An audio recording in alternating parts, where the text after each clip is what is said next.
See, now, it is annoying being told what to do IRL, in real life, as well as in a game. And this is one of the issues that I've got with today's game that I'm looking at, Legendary, on your PS3, Xbox 360 PC. Look, you can play this thing on anything. I'm pretty sure they've even released an Atari 2600 version. May not actually be true. All right, this game is a first-person shooter. You are a thief. You are a great thief. You're a brilliant thief, no less, and you are tricked into going and opening Pandora's box. Bad things happen when you open Pandora's box, however. Mythical creatures come in and start attacking people here, there, and everywhere. It's not all bad, though. You get this mark on you that allows you to absorb the creature's power once you take them, and you can use these powers to stun them and do different things like that. Awesome setup. Is it an awesome game? This is what we're here to find out today. Visually, this game was dreadful. Why would they do this to me? Okay, here's my issues with the visuals on this game. The backgrounds were so painted on that just, ugh.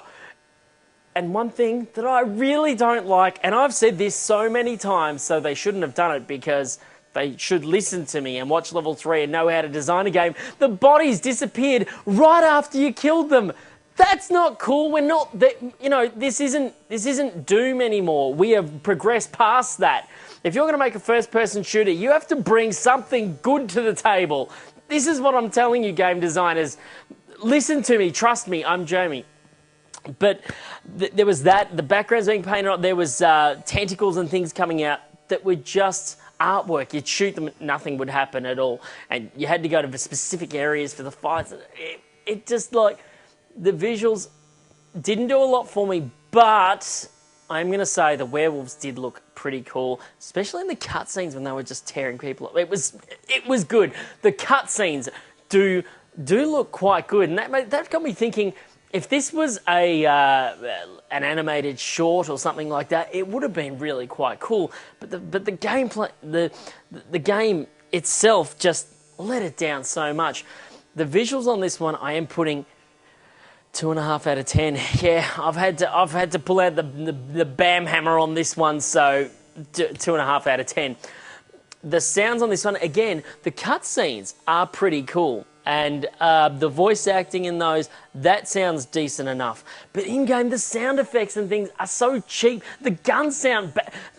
Well, how were the guns in Call of Duty 4? They were brilliant. You could hear the mechanisms. You could hear everything. Having cheap, generic sound effects now is not good enough. Listen to me. Learn from the other games that are around. Play them. Say, wow, they did some stuff really well. Maybe I'll steal that. Stealing ideas, the good stuff from other games, that's a good thing to do and could help you out there. So, with the voice acting and the sound of it, look, the sound on this one's worth, gee, it probably falls around at about a 2 out of 10. And the gameplay, is it a saving grace? Well, no. The guns were incredibly inaccurate.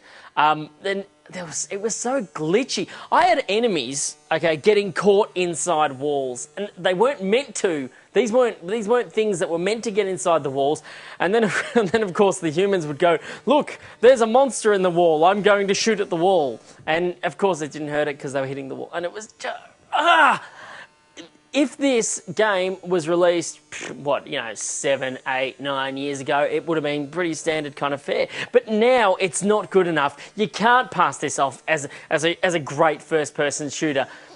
Absolutely not good enough. I heard mythical creatures, and here I am hanging out for hordes of succubi, and they didn't appear. Well, I didn't see them anyway. Maybe I shot them too quickly. I don't know. With my inaccurate guns, it wouldn't have worked that well. The magic powers didn't seem to do that much. The weapons were just... The damage, sometimes they'd do an enormous amount of damage and work well, and then just other times it'd be as if you're shooting them with a water pistol. It wasn't consistent, and that's the thing that really got to me about the gameplay on this one. So I'm putting the gameplay on this one at a 1.5 out of 10. So overall, I'm feeling that this game falls around a 1.75. It's the start of the year. I wanted some good games. I know January is not a big month, but if you had have given me something that was decent, I would have gone, well, hell, it's the best thing released this year. This wasn't the best thing released this year. I played better stuff on my iPhone, I'm pretty sure. All right. That's it. I think I've had enough of a rant. Now, what was it I was going to do? That's right. Yeah, cool. Oh, that's better. Okay. Thank you very much for joining us on this huge, massive, ginormous episode of Level 3. Ginormous. 2 words in one, because we didn't have enough time to put enough words in here. Anyway, it's been a great show, and I thank you very much for joining me. And please, until the next episode of Level 3, do remember to game on. Yes, game on.